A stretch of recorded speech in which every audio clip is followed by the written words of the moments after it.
Dans la chronique numéro 3, j'ai évoqué l'aspect plutôt technique de FODAD, l'organisation en constellation des sites collaboratifs. Mais évidemment que le dispositif a touché les personnes, les formateurs, puisque tout d'un coup, il leur a fallu passer d'une formation entièrement en présence à une formation hybride, présence-distance.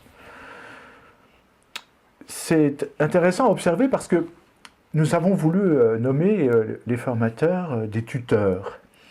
Figurez-vous que les gens ont rechigné et ont souhaité s'appeler formateurs-tuteurs. Vous voyez, comme si un peu la dénomination tuteur était un peu péjorative et leur enlevait un statut de formateur, d'enseignant. Donc ça, c'était riche de sens parce que à ce nouveau rôle, il faut associer un nouveau nom aux personnes, un nouveau rôle. Donc on touche de près à la professionnalité.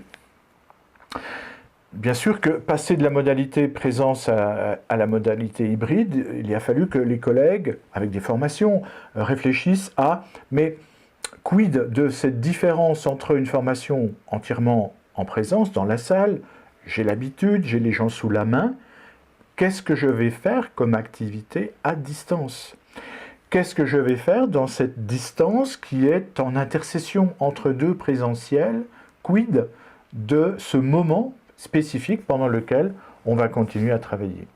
Et bien entendu, pendant ces moments distants, d'absence physique des personnes, eh bien, il a fallu réfléchir à l'accompagnement des personnes. Comment faire? Avec quels outils? Quand? Sur quoi? Sur les contenus, mais aussi sur l'organisation du travail. Donc, dans quel domaine, moi, tuteur, vais-je intervenir?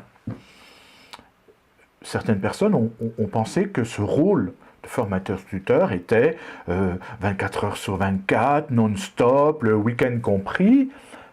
Très vite, nous avons dû écrire une charte du tuteur. Nous avons notamment indiqué dans cette charte qu'il n'y avait pas d'accompagnement le week-end, samedi, dimanche.